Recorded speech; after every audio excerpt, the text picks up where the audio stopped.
Hello everyone, एक बार फिर से आप सभी लोगों का स्वागत है माया स्टडी सेंटर पे। आज की क्लास में पढ़ने वाले डिस्काउंट यानी छूट या बट्टा। अब सबसे पहले तो अपन यही जानते हैं कि छूट या बट्टा होता क्या है। सबसे पहले हम अर्थ जानेंगे, फिर डिस्काउंट कैसे दिया जाता है यानी किस रूप में होता है, डिस्काउंट क्यों दिया जाता है, कुछ कुछ बातें अपन डिस्काउंट के बारे में पढ़ेंगे। तो सबसे पहले तो हम डिस्काउंट का मतलब जान लेते हैं कि डिस्काउंट का मतलब क्या होता है। जैसे कोई भी वस्तु है हमारी या कोई भी सेवा है, उसकी जो मूल कीमत होती है उसमें अगर कोई भी छूट या कटौती दी जा रही है तो वही क्या होता है, डिस्काउंट। और डिस्काउंट कभी भी है ना ग्राहक से वस्तु की सेलिंग प्राइस पे नहीं दिया जाता, हमेशा उसकी मूल प्राइस पे या मूल कीमत पे दिया जाता है। और जो छूट या बट्टा दिया जाता है ना, डिस्काउंट, वो हमेशा किसमें दिया जाता है, क्यों दिया जाता है, ग्राहकों को अधिक से अधिक ग्राहकों को आकर्षित करने के लिए। या फिर क्या होता है, कई बार क्या होता है, जैसे मैं एक्चुअल में आपको बताती हूँ होता क्या डिस्काउंट क्यों दिया जाता है। जैसे अपन बहुत बड़े बड़े मॉल्स होते हैं उन्हें सुनते हैं, देखो कि आज दिवाली का ऑफर आया, दिवाली ऑफर चल रहा है, दशहरा ऑफर चल रहा है, वहाँ पर 10% डिस्काउंट में मिल रही चीजें 50% डिस्काउंट में मिल रही है। वो डिस्काउंट पे कुछ नहीं होती है, वो अपन को तो बनाते हैं उल्लू। बाकी वो क्या होता है, उनकी जो मूल प्राइस उन्होंने फिक्स कर रखी थी उसमें कुछ कम कर देते हैं। कोई ऐसे तो है नहीं कि अपन को जितने में उनके आई थी उससे भी कम में बेचने लग जाते हैं, कभी नहीं बेचते ऐसे तो पूरी मतलब वो कब की दिवालियां घोषित हो जाएगी। इसलिए वो क्या करते हैं, जो उनकी मूल कीमत है ना, जो उन्होंने फिक्स कर, जैसे मान लो क्या करते हैं, जब सामान लाते हैं तो 200 वाले की 400 या 500 या 600 रुपए लगा के उसको बेचने की कोशिश करते हैं। फिर जब वो साल 2 साल पड़ी रहती है, बिकती नहीं उस कीमत में, तो वो क्या करते हैं, उसकी मूल कीमत होती है ना, उसमें कुछ कटौती कर देते हैं और फिर अपन को लुभाने की कोशिश करते हैं, भाई ज्यादा से ज्यादा ग्राहक आ जाए। या फिर कोई नया स्टार्ट करते हैं, स्टार्टअप या बिजनेस को स्टार्ट करते हैं, तो उसमें क्या करते हैं, वो हर चीज पे से बोलते हैं इतनी डिस्काउंट पे भाई आज शुरुआत करते हैं, तो ज्यादा से ज्यादा कितने ग्राहक ला सकते हैं हम फर्स्ट डे को ही। उसके लिए वो क्या करते हैं, उसमें पहले दिन ही छूट पे ऐसे दे रहे हैं उसके हिसाब से शो करते हैं। लेकिन वो ऐसे छूट नहीं दी जाती है, वो केवल ग्राहकों को लुभाने के लिए, बहुत ज्यादा ग्राहकों को आकर्षित करने के लिए, या फिर बहुत सारे सामान बहुत दिनों से पड़ा बिक रहा नहीं उसको बेचने के लिए ये सब ट्रिक लगाई जाती है दुकानदार वालों की तरफ से। बाकी ऐसे कुछ नहीं कि अपन को ऐसे मिलती है। तो डिस्काउंट मतलब क्या है, किसी भी वस्तु या सेवा के मूल कीमत में जो छूट या कटौती होती है या दी जाती है छूट, वही क्या होता है, डिस्काउंट। और डिस्काउंट हमेशा क्यों दिया जाता है, अधिक से अधिक ग्राहकों को आकर्षित करने के लिए। तो एक पहला पॉइंट हमारा हो गया, डिस्काउंट का मतलब क्या है वो समझ लिए। अब बात आती है डिस्काउंट यानी सेकंड पॉइंट क्या, मूल कीमत। तो आपको क्या याद रखना है, डिस्काउंट हमेशा किस पे दिया जाता है, मूल कीमत पे। जो भी उस किसी भी वस्तु की मूल कीमत है ना, उस पे ही कैलकुलेट किया जाता है डिस्काउंट को हमेशा, ये भी ध्यान में रखना, ठीक है। थर्ड पॉइंट है क्यों देते हैं यानी डिस्काउंट क्यों दिया जाता है।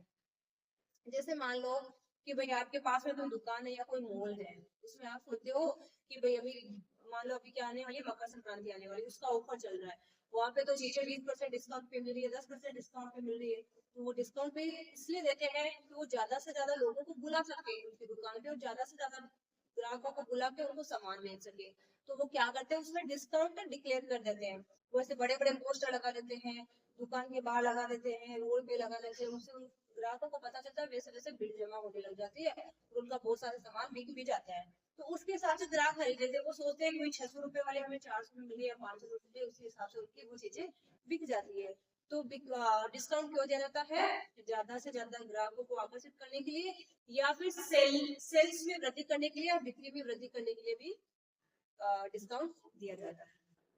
उसके बाद में आते हैं छूट प्रतिशत या निश्चित राशि के रूप में। और डिस्काउंट है ना, वो कैसे भी हो सकता है, छूट प्रतिशत के रूप में हो सकता है या एक निश्चित प्राइस यानी एक निश्चित मूल्य के रूप में हो सकता है। जैसे मान लो कोई भी वस्तु है, 600 रुपए वाली पे आपको इससे मिल सकता है कि इस पे 10% डिस्काउंट मिल रहा है, या इस पे 20% डिस्काउंट मिल रहा है, इसके हिसाब से मिल रही है। या फिर आपको ऐसे बोल सकता है 600 रुपए वाली आपको 100 रुपए डिस्काउंट में मिल रही है, तो 600 रुपए वाली 100 रुपए का डिस्काउंट यानी 500 में मिल रही है। तो डिस्काउंट ये नहीं है कि हमेशा परसेंट के रूप में हो, कभी कभी डिस्काउंट निश्चित राशि के रूप में भी हो सकता है। तो हमें वो देखना है कि डिस्काउंट किस पे दिया जा रहा है, हमें कैलकुलेट कैसे करना, उसकी भी अलग अलग विधियां होती है। डिस्काउंट कैलकुलेट करने की बहुत सारी विधियां है, लेकिन मेजर मेजर हम दो विधियों के बारे में पढ़ेंगे। डिस्काउंट को कैसे कैलकुलेट किया जाता है, अगर आपको डिस्काउंट की राशि दी है तो परसेंटेज कैसे निकालोगे, या फिर परसेंटेज निकालना है तो कैसे निकालेंगे, ठीक है। तो चलिए अपन अब क्या करते हैं, डिस्काउंट निकालने के तरीके सीखते हैं कि डिस्काउंट किस प्रकार से निकाला जाता है। हमने अर्थ समझ लिया, डिस्काउंट क्यों दिया जाता है वो समझ लिया। डिस्काउंट किस रूप में होता है वो भी समझ लिया, और डिस्काउंट किस मूल्य में दिया जाता है वो भी समझ लिया, क्योंकि इन सब को जानना बहुत जरूरी है। जब इन सब बातों को जानोगे तो ही आपको समझ में आएगा कि डिस्काउंट कैलकुलेट कैसे करना है, डिस्काउंट होता क्या है। क्योंकि हमें पता तो होना चाहिए ना, कि हम दुकान पे जाते हैं तो हम बोलते हैं ना इतने की छूट मिल रही है, भैया छूट नहीं मिल रही है, केवल वो खुद की दुकान की बिक्री बढ़ाने के लिए ऐसे काम करते हैं। अदरवाइज छूट देंगे क्या, वो ऐसे छूट देंगे तो कब कहीं वहां वहां से मिल जाएंगे, ठीक है ना। तो थोड़ा ध्यान से। अब चलिए अपन देखते हैं कि ये डिस्काउंट को कैलकुलेट करना सीखते हैं, थोड़े क्वेश्चन लेते हैं, उसके हिसाब से अपन जानते हैं डिस्काउंट कैसे किया जाता है, निकाला कैसे जाता है। अब देखिए हम सीखते हैं डिस्काउंट निकालते कैसे। डिस्काउंट निकाल के हमें लास्ट में उस चीज का या वस्तु का अंतिम मूल्य बताना हो कि भाई डिस्काउंट के बाद में वो वस्तु हमें कितने रुपए में मिल रही है, तो वो अपन कैसे निकालते हैं। जो फाइनल प्राइस होता है यानी अंतिम मूल्य होता है वो क्या होता है, डिस्काउंट को घटाने के बाद में उस मूल कीमत में से डिस्काउंट को घटाया जाता है ना, फिर आता है अंतिम मूल्य, ठीक है ना। तो अपन क्या करते हैं, जो भी चीज है जितने की मिल रही है, भाई आपको ऐसे बोला गया है कि इसकी मूल कीमत इतनी है, ये चीज कोई भी मान पेंट आ रही है साड़ी में, ये नहीं बोलेगी ये साड़ी पे या पैंट पे मिलता है, किसी भी चीज पे दिया जा सकता है आपको डिस्काउंट, ठीक है ना। वो दुकान वाले पे डिपेंड करता है। तो आपको क्या करना है, जिस चीज पे डिस्काउंट मिल रहा है उसकी पहले मूल कीमत देखनी है, ठीक है। मूल कीमत देख के आपको देखना है कि उस पे डिस्काउंट कितना प्रतिशत दे रहे हैं। मैं भी आपको प्रतिशत दिया ना, उसको निकालना सिखा रही हूँ। जैसे आपको डिस्काउंट कितना प्रतिशत मिल रहा है, तो इसको निकालने के दो तरीके, एक तो आप डायरेक्ट कर सकते हो और एक आप इनडायरेक्ट कर सकते हो। अब सबसे पहले अपन डायरेक्ट निकालना सीखते हैं। जैसे मान लो आपको 20% छूट दे रही है, तो अपन क्या मान लेते हैं कि भाई उसकी मूल कीमत क्या थी, 100 रुपए थी। 100 रुपए में से 20% कम यानी 20 कम हो गया। इसका मतलब वो चीज कितने में मिल रही है हमें, 80 रुपए में। 100 रुपए वाली कितने में मिल रही है, 80 रुपए में मिल रही है। बल्कि अपन की एक्चुअल प्राइस क्या है उसकी, 800। तो अपन क्या करते हैं, 800 को डायरेक्ट क्या कर देना, 80 से तो गुणा कर देना, 100 का भाग लगा देना। अब वो क्यों करते हैं कैसे करते हैं उसको समझेंगे। क्योंकि हमें क्या करना है, 100 रुपए में थोड़ी मिल रही है, अब वो चीज कितने में मिल रही है, 80 में, तो 80 से तो गुणा कर। और बल्कि ये जो है ना 100 का भाग लगाना, क्यों, क्योंकि ये 100 के साथ मूल्य रिलेट है। अपन को उसको रिलेट किसके साथ करना है, 80 के साथ। क्यों, क्योंकि वो अब हमें 100 में नहीं मिल रही, वो अब मिल रही है 80 रुपए में। तो डायरेक्ट क्या कर दो, एक से एक लो, एक से एक लो, 8 यानी वो आपको कितने रुपए में मिल जाएगी, 640 रुपए में, ठीक है। लेकिन इसको जो अपन स्टेप बाय स्टेप किया, इसका जो प्रॉपर तरीका है वो क्या है, बोल सकते।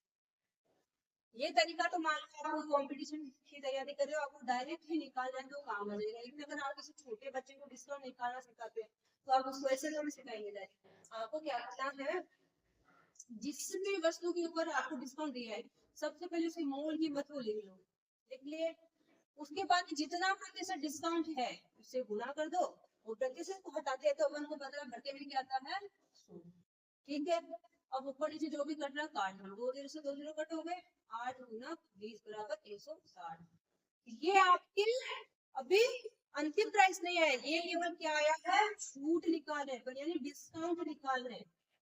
तो क्या आपको डिस्काउंट कितना बोला गया, 20% छूट। तो अपन को क्या करना है, जितनी भी उस वस्तु की जितना भी उसके ऊपर टैग लगा हुआ रहता है, भाई ये 800 रुपए की है, 1000 रुपए की मान लो, तो इसमें 10% की छूट मिल रही है, तो 10% की छूट यानी 1000 गुना 10% यानी कितना हो गया, 100 रुपए की छूट। अब मुझे 100 रुपए की छूट मिली, इसका मतलब 1000 वाली कितने में मिलेगी, 900 रुपए में। ये होता है तरीका। तो 800 रुपए में 20% की छूट है, तो पहले 800 का 20% निकालो, तो हमें पता है कितना आएगा, 160। अब ये आपको छूट मिल गई, तो आपको 800 रुपए वाली वस्तु कितने में मिलेगी, 640 रुपए में, ठीक है। और एक एग्जाम्पल लेते हैं। जैसे मान लो आपको 16,000 रुपए का कोई फ्रिज है, फ्रिज 40% डिस्काउंट पर, ठीक है ना। आपको 16,000 रुपए का कोई फ्रिज है, वो 40% डिस्काउंट पे मिल रहा है, दिवाली ऑफर में दे रहे हैं। दिवाली पे स्पेशली इन्हीं चीजों पे ज्यादा बड़े बड़े डिस्काउंट अपन को आकर्षित करते हैं। अपन सोचते हैं ना आपके ऑफर में मिल जाए, हम तो ये मोबाइल दिवाली पे खरीद देंगे, फ्रिज दिवाली पे खरीदेंगे, ऐसे दिवाली पे खरीदेंगे। तो वो लोग क्या करते हैं, उस टाइप पे ज्यादा डिस्काउंट लगा के उनको आकर्षित करते, लुभाते हैं ग्राहक को। तो डिस्काउंट निकालना कैसे, सबसे पहले अपन को अगर डिस्काउंट डायरेक्ट नहीं, इसमें अपन स्टेप बाय स्टेप करेंगे। 40% तो जिस राशि पे जो मूल कीमत है उस पर 40% निकालो। निकालने कैसे, 16,000 गुना 40, 40% को हटा दो तो बटे में 2 0 से 2 गुना कट हो गए, 160 गुना 40, 0 0 100 जगह। अब यहाँ पे मूर्ख नहीं बनना है, ठीक है ना। यहाँ पे भैया आपको क्या करना है, 600 6400 जो आया है ना, वो क्या आया है, अंतिम मूल्य नहीं आया है। अंतिम मूल्य कब आता है, जब इस डिस्काउंट को घटाते हैं, यानी ये रुपए आपको उसको देने नहीं है, ये रुपए में तो आपको छूट मिली है, ये क्या है, छूट वाले रुपए आए हैं। तो ये वाले रुपए अपन को 16,000 में से घटाना है, तो अपन को उस फ्रिज का उतना मूल्य उसको चुकाना है। जैसे 16,000 माइनस 6,400, जीरो का जीरो, जीरो का जीरो, 10 में से 4 निकाला तो 6, 15 में से 6 गया तो 9, यानी 9,600 रुपए आपको क्या करना, उस फ्रिज का दे के आना है। अगर आप इस ऑफर के ऊपर इस फ्रिज को लेके आते हो तो आपको 16,000 नहीं देना, उस फ्रिज का कितना देना है, 9,600 रुपए ही देके आने हैं। इस प्रकार से डिस्काउंट को कैलकुलेट किया जाता है। अगर आपको डायरेक्ट करना है तो डायरेक्ट कैसे करना है, किसी भी चीज के ऊपर अगर आपको डिस्काउंट दिखाई दे रहा है, भाई ऐसे करने के लिए कौन बैठता है, मान लो अगर आप किसी दुकान पे जाते हैं तो हमें क्या कर देना है, डायरेक्ट जितने भी रुपए की वस्तु, मान लो आपको बोल रहा है ये 20,000 रुपए की, इसमें 10% डिस्काउंट है, या 20,000 रुपए के 20% डिस्काउंट है, तो हमें क्या करना है, 100 के साथ रिलेट कर देना है। हमें क्या कर देना है, 100 में से 20 घटाएंगे तो 80 आएगा, तो हमें उसको गुना कर देना है, 80 से भाग लगा देना है 100 से। तो हमें पता है 20,000 रुपए वाले अगर 20% डिस्काउंट पे है तो डायरेक्ट क्या हो जाएगा, कितने में आ जाएगी, 20,000 गुना 80 बटे 100, 8 दूनी 16, यानी वो कितने में आ जाएगी, 16,000 रुपए में आपको मिल जाएगी। तो आई होप आप सब लोग एकदम अच्छे से समझ गए होंगे कि हमें छूट की राशि और उसकी छूट की राशि घटाने के बाद अंतिम मूल्य कैसे निकालना, अपन डायरेक्ट और इनडायरेक्ट या स्टेप बाय स्टेप सब प्रकार से सीख गए। अब बढ़ते हैं हम इसके सेकंड विधि के तरफ, ठीक है। अब देखिए हमारा सेकंड तरीका क्या है, जब हमें मूल कीमत भी दी हो और छूट की राशि दी हो, लेकिन हमें छूट का प्रतिशत खुद बताना हो, तो अपन कैसे निकालते हैं। तो छूट का प्रतिशत निकालना भी बहुत ही आसान काम है, इसमें कुछ भी बड़ा काम नहीं कि आप छूट का प्रतिशत निकालने में दिक्कत आने वाली है। जैसे अपन ने छूट का परसेंटेज निकाला था, वैसे आप सॉरी छूट की राशि निकाली थी, अंतिम मूल्य निकाला था, वैसे हमें छूट का परसेंट भी निकालना आ जाएगा। तो चलिए अपन मेरे वैसे 2 क्वेश्चन लिए, 2 क्वेश्चन आप एकदम अच्छे से सीख जाएंगे कि हमें छूट का प्रतिशत यानी डिस्काउंट परसेंट कैसे निकालना है। जैसे क्वेश्चन हमारा पहला, अगर कोई मिक्सी 1200 रुपए की थी और उस पर 300 रुपए की छूट मिली तो छूट का परसेंट होगा। तो इस कंडीशन में अपन को क्या करना रहता है, जब भी आपको कोई भी वस्तु मान लो छूट भी दे दी जाए, उस वस्तु का मूल्य दे दिया जाए लेकिन छूट का परसेंट पूछे तो हमें क्या करना है, जितने रुपए की छूट दी जा रही है उसको ऊपर रखना है, जितना उसका पहले मूल्य था, यानी जिस मूल्य पे छूट दी जा रही है उसको बट्टे में रखना है, तो गुणा कर देना 100% से, तो वो क्या हो जाएगा, प्रतिशत में आंसर आ जाएगा। अब बोलने से कुछ नहीं होगा, करके देखना पड़ेगा। सबसे पहले ऊपर क्या करना है, छूट की राशि, छूट की राशि कितनी है, 300, बोला कि 300 रुपए की छूट दी जा रही है, उसकी मूल कीमत कितनी है, 1200 रुपए, क्योंकि 1200 रुपए वाले तो 300 की छूट पे दी जा रही है, गुणा 100%। यहाँ पे जब भी अपन प्रतिशत में चेंज करते हैं तो गुणा किससे करते हैं, 100% से, तो वो लिखते हैं, इसका मतलब वो 100% से ही होगा, जो भी आंसर आएगा वो प्रतिशत से ही होगा। 3 से 4 बार 4 सही है, 4 दूनी 8, 4 दूनी 20 यानी 25%, तो प्रतिशत भी कितना होगा, 25%। ऐसे सेकंड वाला देख लो, एक टीवी है वो 15,000 रुपए का तो था, उसमें 3,000 रुपए की छूट दी जा रही है, तो छूट का प्रतिशत क्या होगा, तो हमें पता है कि ऊपर क्या रखना है, छूट की राशि, नीचे क्या रखना है, उसकी मूल कीमत, और गुणा कर देना है 100 से, ठीक है। 100% है क्योंकि हम केवल 100 से नहीं करते, 100% से ही करते हैं। 5 से कर दिया 20 द्वारा, तो आ गया 20%। तो मैं आशा करती हूँ कि आपको छूट की राशि और छूट का प्रतिशत निकालना एकदम आसान तरीके से आ गया होगा।